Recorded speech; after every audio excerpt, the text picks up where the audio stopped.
where would you rather go right now to coach defense? Green Bay or here? Of course. And I think one of the things, it's funny because throughout this process, I've talked to people, one of the things they ask is can somebody build a defense, or are you good because you inherited something? Here, you have to build it.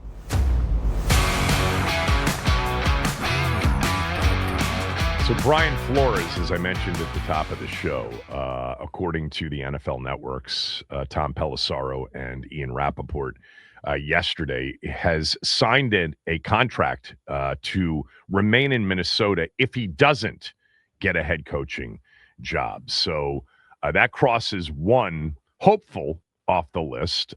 It may have been a long shot, but certainly there was some discussion in Minnesota about the possibility. We had somebody on the show yesterday from Minnesota who said that there was a lot of belief in Minnesota that it was not a given that he would be back as the defensive coordinator, even if he didn't get a head coaching job. So he's off the list, but there are others getting added to the list, and John Keim is going to help us out with it. It's always good to have John on the show, at John_Keim on X. Of course, he's covered the team from a beat standpoint longer than anybody has. So where are we? I was starting to make a list, John, of all of the teams that need defensive coordinators. Oh, jeez.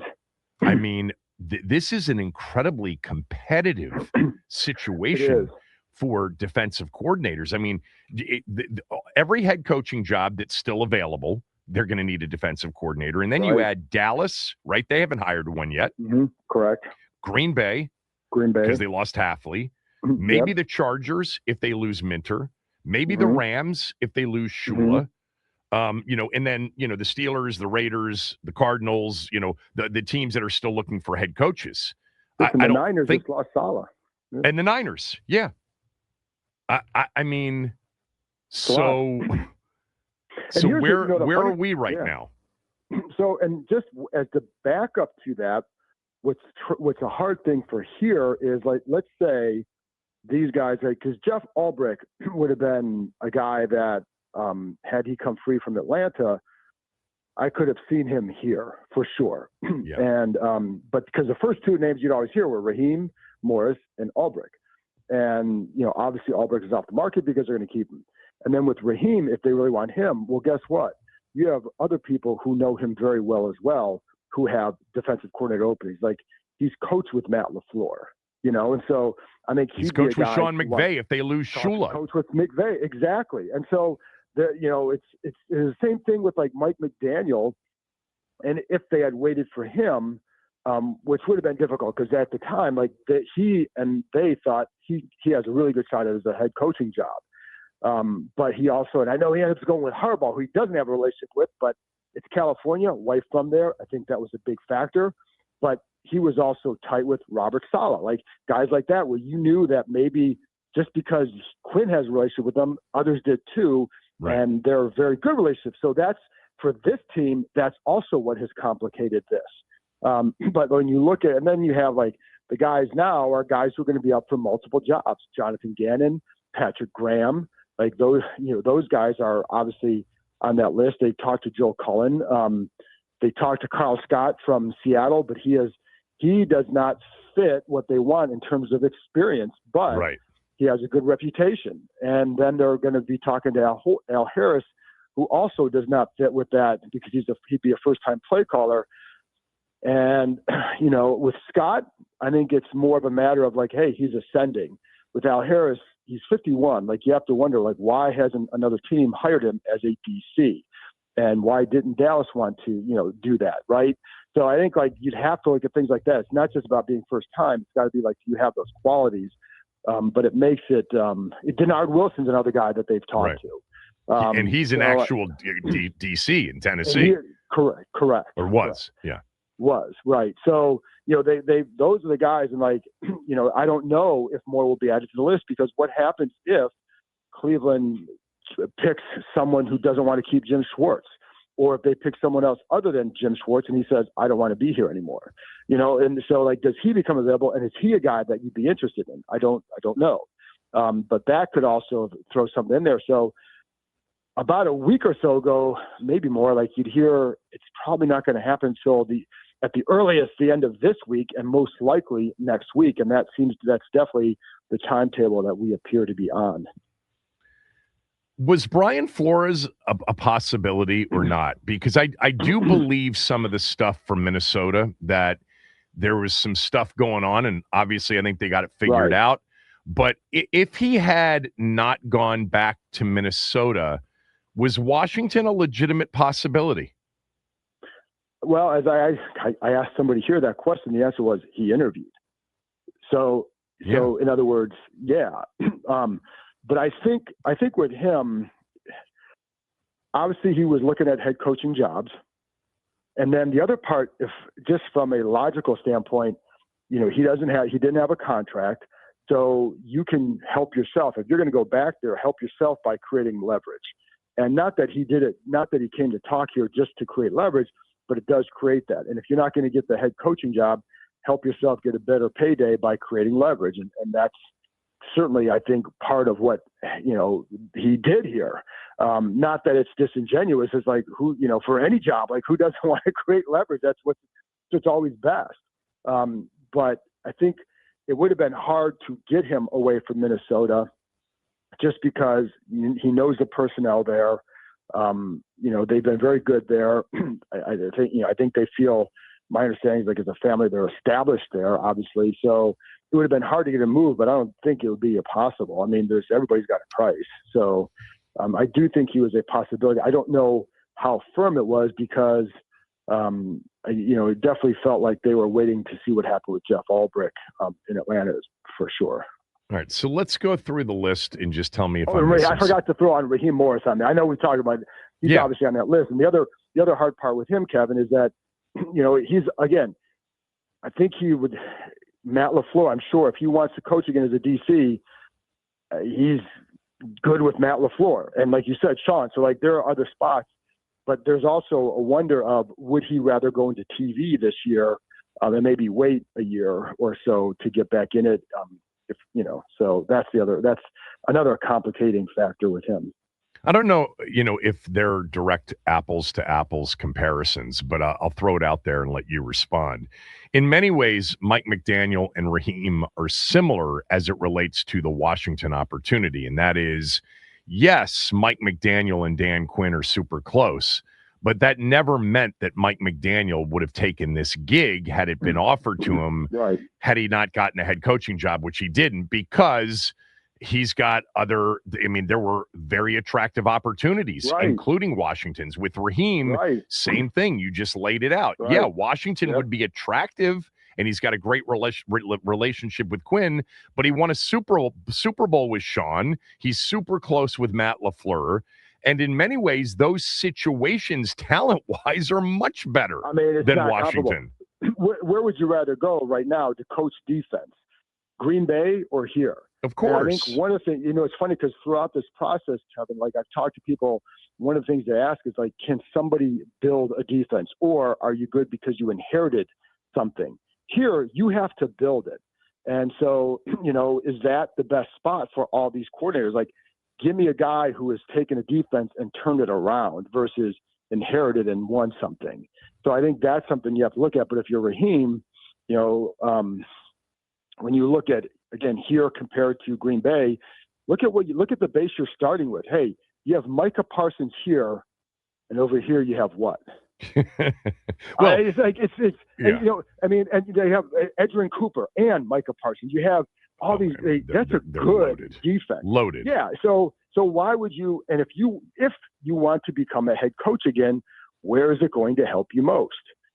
Yeah, all due respect to Dorrance Armstrong, two players are coming off injury. Which would you rather have, Micah Parsons or Dorrance Armstrong? No, I think what I'm building towards is the possibility that they're down to some of the early guys that they interviewed. A Graham. You and I both agree, and I agree with you that Carl Scott and even Joe Cullen probably aren't legitimate possibilities because Dan Quinn wants experience there. He's already gone the inexperienced route. So if you cross those two off the list, it's Graham, it's Gannon. I mean, he's still out there, and he's good, and he's experienced. Denard Wilson's been a defensive coordinator, and people like Wilson and the job he did at Tennessee. Of course, they did have Jeffrey Simmons up front, who had one of the dominant seasons this year in the NFL. And then there's, his tree guys, Al Harris and Raheem, but Raheem may have better options. So who am I missing from the list? Right now, nobody. And Cullen is called. He was a defense coordinator for 1 year, so he at least has done that. Okay. But Scott would be the one to me that's intriguing, as far as like you don't know. And I've seen video clips of him, and I know there of him, talking about installations on certain coverages and all that, explaining coverages to coaches, and it's like he's really good. There's I don't know what that means as far as like his calling plays and all that. But he certainly comes across very well, and you don't know what he would do as a coordinator. And when you have two first-time coordinators, because you have obviously David Blau, inexperienced in that role, and then if you have that, then like what if you have one of those guys inexperienced, Quinn can help the other more, right? But if you have two that are inexperienced, what are you going to do? So that's a hard one. Gannon did very well in Philly, but again, like there's a lot there, that he worked with, but he also made it work. Like they had a terrific pass rush with him there. I think they had 70 sacks, but I know what I remember, and this is not like, I know the criticism of him in Philly. Now this was a lot of Philly fans and maybe media and some other, like he's not like necessarily an aggressive play caller, but that doesn't mean bad, like you don't have to blitz to be aggressive. You can, it's the way you disguise and do all those kind of things and simulate pressures, et cetera. But that, I just remember him, fans there they don't like coaches who don't blitz a lot. It's just Philly, right? But he has had success there. And Wilson, he's a guy that wants his corners playing up in press and being aggressive there. And Patrick Graham has had success as well. So they're not. Here's the other thing, Kevin. Like with this, they need to have better coaching, but they also need better talent to make that work. So whoever comes in is going to need that. But if you have just solid coaching, which you can clearly argue that they did not get that based on the changes they're making. Then how much difference would that even make, even with if you add a few parts? Not to say that you can't add more, you have to have more. But my point is, like, can one of those guys who's experienced make enough of a difference to make them at least be respectable with an addition of talent, But obviously it's one of the reasons that Brian Flores was so interesting to me, because he has consistently gotten more out of less everywhere he's been, including in Minnesota the last 3 years. He was a guy that, like, to me is like, I love watching his defenses, not just because they are aggressive, because they do so much and confuse you so much. And when you watch, like when Washington played there, you watch that secondary they didn't have elite talent in their secondary. Harrison Smith is very good, but he's no longer what he was when he was in his prime. But yet, when it didn't seem to impact him, because what they did up front and the way they confused quarterbacks, like he would have been, to me, the grand slam, just because of what, like you said, like he was really good at picking guys and like this guy would fit what I do well, and then making him into something. That would have been a terrific one, but he's not going to be here. So and that's why I say, I'm sorry, I didn't mean to cut you off, but like, that's why I say for this place, you have to be able to build a defense. You're going to have to do that. And like when I had Greg Williams on my podcast the other day, he was a guy when he came here, took a defense that was bad and made it better.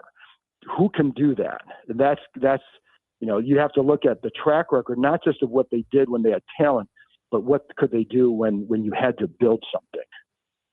No doubt. I actually think that the last really good defense this franchise had was 2005, maybe 2007. 2022 wasn't terrible. 2022's defense was actually the reason that they were in contention more than anything else at the end of the year. But I wanted to ask you just about the current staff, because what if they exhaust themselves, and with all of the defensive coordinator openings and all of them will be more attractive than Washington from a talent standpoint. I mean, pretty much. I mean, Washington may have had the worst talent defensively in the league this year, especially after they started losing players. Right. But would they ever turn to a guy like Ken Norton Jr.? Would Dan turn to that? He's been a coordinator multiple times. Yeah. I have not heard that. Have not heard that. So I don't know. But the other thing is too in all this is if you're, and this is another, I forgot to mention this earlier, but job security. So if you're a coordinator and you have multiple choices and you look at this situation, it's like, well, what is Dan Quinn's job security here? And would not have thought a year ago that we'd even be broaching this subject. Right. But after this year, and you look around the league and how quickly now some teams change, what if it doesn't go well next year? What constitutes a scenario that puts him on the hot seat? And so if you're a Patrick Graham or a Gannon or whatever, and that's the guy you want, but they say, you know what, this guy over here has more security. Matt LaFleur just got an extension. Like this guy just got hired. So I think that plays into this whole situation as well, potentially, if you have choices. My concern is this. You know how you and I have talked about this so many times, not to beat it to death, but you and I both know how false this narrative was about how Quinn was like, choice number 5 or choice number 6. He wasn't. He was way up on their list. Yep. But from a defensive coordinator hiring standpoint, we may get to choice number 3 or 4 here. Right. For sure. Absolutely. And I mean, how would you just take a wild guess as to their priority list right now? Like, who's the guy that they really want? Who's number 2? And then what's the fallback if, all fails on the true desires? Do you have any idea? No, I don't. I think Raheem would be at that top because there's a familiar, clearly Quinn trusts him and, he's worked with him. And what I always say with that is like, I would hope in any situation you're taking a guy not because you're familiar, but because you think he's going to make you better. And I think after these moves, these were aggressive moves that Quinn made this offseason. So you would think that would be the priority for him. So because you can look at the stats under Raheem in other places, like, but I think, but he's obviously has a good reputation, et cetera. So, and I don't say that to say he can't do that or he shouldn't do that. It's just that, you want to make sure it's about more than that, more than just that. So, but I would still put him at the top. I mean, he's, players like him a lot. They like playing for him, ton of energy, et cetera. But, it's still going to come down to, can you get a group to play discipline, execute well? It's like, I would just say this, play like Seattle. And I know that's hard because they have really good players, but that is such a, I think for them. Well, maybe that's why they like Carl Scott. He's coming off that staff. They were dominant this year. He's young. He's bright. But can you really, by the way, I don't think they should be concerned about this, about what we think or what the fans think. No. Going with 2 unproven coordinators, now look, we all knew Blau was going to be an offensive coordinator this year somewhere. Yes, so, even though some fans think it's a Hail Mary, it wasn't within league circles. But having 2 of those unproven coordinators in a year that the seat is at least warm would be interesting. Yeah. It would be. And I think that's too where does ownership tell them, like, you can't go and say like, oh yeah, you got 2 more years. Because what if it's a disaster of a year because of that? Well, then you have to make a change, but does this give you like an ability to, buy a little bit of time? I guess what kind of patience would be awarded in this situation if you went that route? Yeah. But I would say, like, to me, you'd still have to show improvement. You still have to show that it's working, because otherwise, like, why stick with it? But I also, like I said, I think clearly this offseason, it feels like the number one question a guy has to ask is he had a tight relationship with Joe Witt. Like, that was one of his tighter guys, right? And he was willing to demote him and then fire him. And so and obviously Kingsbury, like they're the parting of the ways there, and they different vision. And it would have been easy to say like, oh, well, let's just see how it goes next year. But I think the question you always have to ask is, what is the best move for this organization? And if it is bringing in Raheem, then you bring him in, and don't worry, you know what I mean? Like, because I know people are going to wonder, like, is it because of this? But it's got to be because you think he's going to make it better. But everything to me starts with, and I brought up Seattle because, like, to me, it starts with being disciplined, and that comes back to teaching in all roles. Like, this group was not only, they didn't tackle well. They were, misfit gaps and run fits, right? So, like, all of that, like, that's, when it's consistent like that, that's a problem. And that's not just on them, but you still have to improve the talent there. And I would want to know, if I'm a coordinator, what is your plan to improve this group? You have cap space, you have a 7th overall pick. What is your plan here? That would be something that would be, I would, number one on my list to ask, because, when I talk to teams, Kevin, like, they would say, I had one coach tell me, like, this was the easiest defense they faced. And part of that was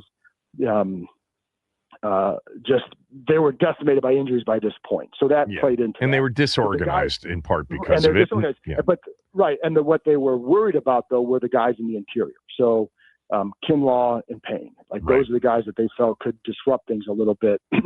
So they need a talent infusion in addition to just somebody who can just be disciplined and tackle better, and that would go a long way toward improving. I'm just looking up Raheem's thing.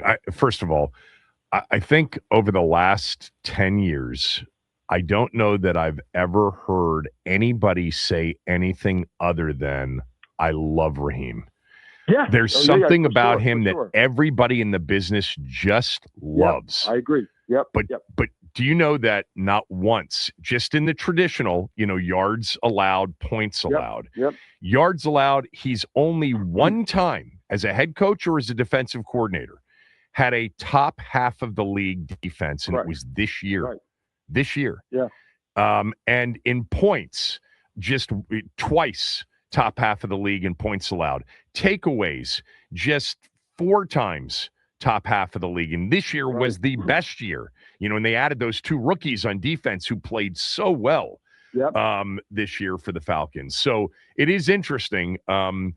He's just great with players. Everybody loves Raheem.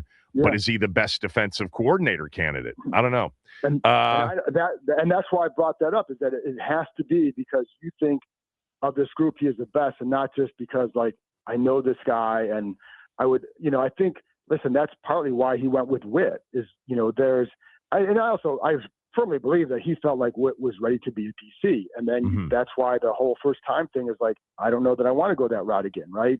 And with Scott was, Harris was a late addition to that. And, but I think with Scott is a little bit more intriguing just because of the youth of it. And at some point, you're going to become a first-time coordinator. It's just that, do you want 2 of them to be in that role? And like on the offensive side, you want you have a new offensive line coach and a new assistant QB coach, which is fine, and new quarterback coach. But at least DJ Williams has been in that position elsewhere.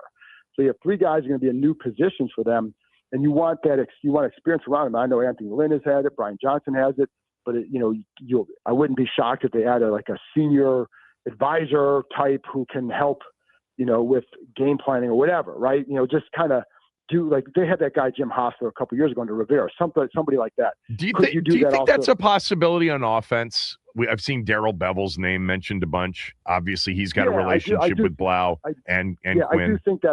I do think that's a possibility. How firm one, I don't know, but I do think that's a possibility. Yes. Okay. If you have that, then it allows Quinn to help. If you went with another first-time play caller, it allows Quinn to then kind of jump over there a little bit more. But you're still asking a lot, and that's still a big transition for a couple guys and a staff. And it's really going to make them intriguing going into next year. Like, the optics of two first-time coordinators, but then requiring two senior consultants / advisors to come in. That's not a great look. I'm not saying that it wouldn't be the best way for them to go, but that's when you say, well, you better have gotten this right. Yeah, exactly. And that's exactly. So it does, and that's why I would also go back to, like, well, if you're Quinn knows that. So, you know what I mean? Like, he knows that that's what the optics are going to be. He knows that if this doesn't work, I'm telling ownership, I'm telling these guys, like, this is the way to go. Now, this is not done in a vacuum either. Like, he's not, he'll always use the word collaborative with, like, Adam Peters. All that. He's not going to just say, hey, this is what I'm doing. It's going to be like, this is what I want to do, and then bounce it, et cetera. But, if you're going to say, like, this is the way, and with what I know with Josh Harris, you better convince him that this is the way to go. And because he's going to ask you, what about this? What about this? If you don't have answers to provide him to other questions, then you got to go back and rethink things. So this will be a thought out process. But he knows that this would be they're not dumb. Like, he knows what happened this year. And, like, so if you go into next year and it's like, if this blows up, it's done. And this would be his last chance as a head coach. Yeah. So you always have to keep that in mind. Like, this is a guy who knows that this could be what this means and what it looks like, and he's still going this route. Why is that? I've got 15 seconds, but on that thought, I just wanted to end with this and just get you to confirm it or not. And that is, when it comes to Blau, it's different than the DC because nobody in that building disagreed with elevating Blau. Correct. No, he's very well thought of, and I agree with that. Like, he would have gotten another job if they hadn't acted fast. If they waited for Daniel, they may have been 0 for 2. All right. Thanks for doing this. I appreciate it. Thanks, Kevin. Of course.